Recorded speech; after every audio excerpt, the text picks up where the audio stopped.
আজরাইল আসিয়া বলিবে চল হে মরণে, ছাড়িয়া বাবের বাপ যাইবে কেমনে। আজরাইল আসিয়া বলিবে চল হে মরণে, ডানেতে কাঁদিবে মাতা, বামেতে মহরম পিতা, পদতলে প্রিয়সী অঝর নয়নে।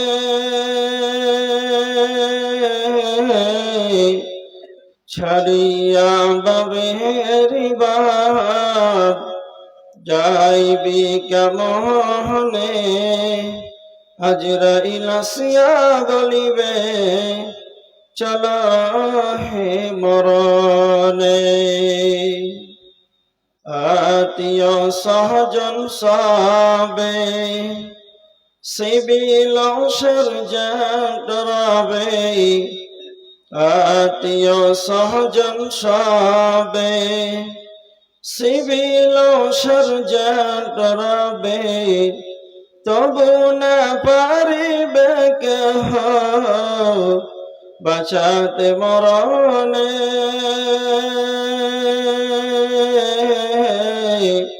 ছাড়িয়া বাবের বাপ যাইবি কেমনে। আজরাইল আসিয়া বলিবে চল হে মরণে। পরলোক ঘোষণা দিবে, কাঁধে কর লইয়া যাবে। পরলোক ঘোষণা দিবে, কাঁধে কর লইয়া যাবে। কবর শ্মশানে ছাড়িয়া বাবের বাপ যাইবি কেমনে। আজরাইল আসিয়া বলিবে চল হে মরণে। উপস্থিত সম্মানীয় শ্রদ্ধেয় সুযোগ আজকের সভার সম্মানীয় সভাপতি মহাশয়, সামনে উপস্থিত দিনদার ইমানদার পরেশগার মুসল্লিন ইকরাম, সমস্ত তারিফ আল্লাহ সুবহানাহু ওয়া তাআলার। তিনি প্রশংসার দাবি রাখেন তিনি আমাদের মৌত হায়াতের মালিক। তিনি প্রশংসার দাবি রাখেন তিনি একচ্ছত্রের মালিক। তার প্রশংসা করে আমরা শেষ করতে পারবো না, তাই সংক্ষিপ্ত প্রশংসা সেই মহান মুনিবের। তিনারি দেওয়া একটি ছোট্ট লাফজে দ্বারাই সকলেই উঁচু কণ্ঠে জোরে আল্লাহর শুকরিয়া আদায় করি, বলি আলহামদুলিল্লাহ। জোরে একবার পিছন থেকে আওয়াজ খুলে বলি আলহামদুলিল্লাহ। তারপরে পরে আমাদের ধর্মের গুরু, কর্মের নেতা, নিষ্পাপ নিষ্কলঙ্ক মহাপুরুষ, মহানির্ভেজাল বৈজ্ঞানিক, 570 খ্রিস্টাব্দে মামিনার গর্ভে মক্কা নগরী মামিনার লাল নবী মাক্কি, নবী মাদানী, নবী মুহাম্মদ রাসূলুল্লাহ সাল্লাল্লাহু আলাইহি ওয়াসাল্লামের প্রতি শতকোটি শান্তি ধারা বিবর্ষিত হোক। আল্লাহুম্মা সাল্লি আলাইহি আল্লাহুম্মা বারিক আলাইহি। আজকে আপনাদের সম্মুখে আলোচনা করব মুমিন সম্পর্কে। বর্তমান সময়ে বেশধারী পোশাক পরিধান করে আছে, বড় পাঞ্জাবি, জুব্বা, বড় দাড়ি, সমস্ত কিছুই মুমিনের মনে হচ্ছে আমরা দুনিয়াদারি আলামত পাই। কিন্তু আজকে মনে হচ্ছে যে বিশৃঙ্খলা সৃষ্টি হচ্ছে। কেমন?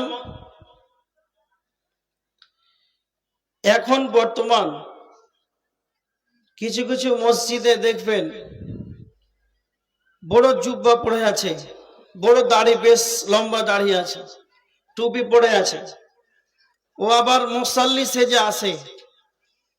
ও আবার মসজিদের ইমাম সাহেবকে বলে, পাড়া গ্রামবাসীকে, যে আমাকে থাকার ব্যবস্থা করে।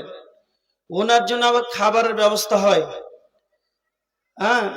রাত্রে মসজিদে মুসাফির হয়ে থাকে, আবার গভীর রাতে দেখছে মুয়াজ্জিন ফজরের সালাতে আসছে, দেখছে মসজিদের ম্যাটারি নাই, ম্যাসিং নাই।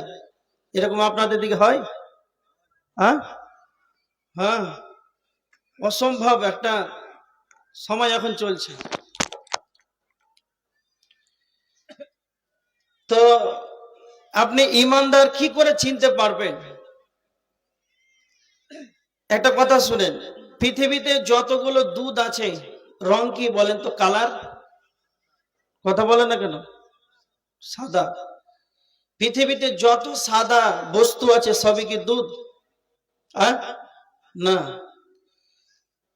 আল্লাহর নবীর উম্মত পৃথিবীতে যত আছে সবাই কি মুসলিম? কথা বলেন, সবাই মুসলিম। আর যতগুলো মুসলিম আছে সবাই কি ইমানদার? মুসলমানের ঘরে জন্মগ্রহণ করলে কি ইমানদার? যদি কালে মুসলিমের ঘরে জন্মগ্রহণ করে যদি ইমানদার হতো, তাহলে এত বড় মার্কেট চলতো? চলতো না। মুসলমানের ঘরে মেয়ে যদি জন্ম করেই যদি মুমিনা হয়, তাহলে এত বেপরদায় মহিলারা বেড়ায় বাজারে ঘুরছে এখন পর্যন্ত, তাহলে এরা কি মুমিনা? জি না, এটা জীবনে পশ্চিমকাল হতে পারে না। আপনি মুমিন কিভাবে চিনতে পারবেন? মুসনাদে আহমদের হাদিস, মুমিন সেই যার দ্বারাতে মানুষ নিরাপদ থাকে, যার দ্বারাতে মানুষ নিরাপদ থাকে। কেমন? এখন বর্তমান সময় আমরা নিরাপদ নই। কলকাতা যাচ্ছেন, পাকুড় স্টেশনে চাপলেন, 5 জন মুসলমান একটা সিটে বসে আছেন, আর মাঝখানে আপনি বসে আছেন, আপনার 2 পকেটে টাকা আছে, একটা উপরে মোবাইল আছে।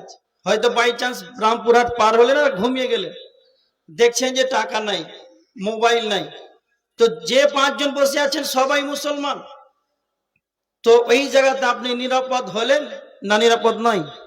নিরাপদ নয়। তার মানে কি এখনো ইমানদার আমরা দেখতে পাইনি। এটা মুমিনের আলামত হতে পারে না, এটা মুমিনের গুণ হতে পারে না।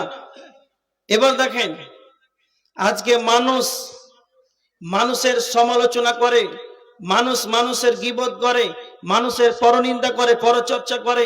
যখনই তার কোনো দোষ ত্রুটি হয় তখন সেটাকে উদ্ঘাত করে গ্রামবাসীকে হই হল্লোড় করে জানিয়ে দেয়। এটা কিন্তু মুমিনের একটা গুণ নয়। একটা হাদিস, আবু দাউদ শরীফের হাদিস, 4918 নম্বর হাদিস। আল্লাহ রাসূল সাল্লাল্লাহু আলাইহি ওয়াসাল্লাম বলেছেন, আল মুমিনু মিরাতুল মুমিন, মুমিন হবে একজন মুমিনের জন্য আয়না স্বরূপ। মানে আপনি যখন আয়নাতে দেখতে যান, তা আপনার চেহারাতে কি দাগ আছে, তো আয়না আপনাকে দেখাবে না অন্যজনকে দেখাবে? কথা বলে। আপনার যেগুলো দোষ ত্রুটি মুখে যা লেগে আছে আপনাকেই তো দেখাবে। তো অনুরূপ মুমিন মুমিনের জন্য আয়না স্বরূপ। এটা কে বলছেন? আল্লাহ রাসূল সাল্লাল্লাহু আলাইহি ওয়াসাল্লাম বলেছেন। মুমিন কে হবে? মুসনাদ আহমদের হাদিস, আল্লাহ রাসূল সাল্লাল্লাহু আলাইহি ওয়াসাল্লাম বলেছেন, যেই ব্যক্তি ভালো কাজ করলে নিজেকে শান্তি পায়, প্রতৃপ্তি লাভ করে, সেই হচ্ছে মুমিন। কথাটা ভালো করে বুঝেন। মানে এইখান থেকে আপনি নিজে বুঝতে পারবেন যে আপনি মুমিন না মুমিন নয়। আল্লাহ রাসূল বলেছেন, যেই ব্যক্তি ভালো কাজ করবে তো নিজে তৃপ্তি পাবে, শান্তি পাবে, ভালো লাগবে।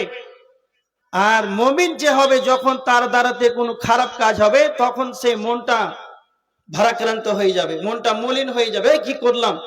এবার বলেন তো, যারা জালসার নামে মেলাতে আড্ডা পিটছে ঘুরে, এরা যে নোংরা কাজে লিপ্ত আছে, আল্লাহ রাসূল সাল্লাল্লাহু আলাইহি ওয়াসাল্লাম বলেছেন, ওয়াবগাদুল বিলাদ ইলাল্লাহি আসওয়াকুহা, আল্লাহর নিকটে সবচাইতে খারাপ নোংরা জায়গা হচ্ছে বাজার, আর সেখানকে একবারে ঘিরে বসে আছে।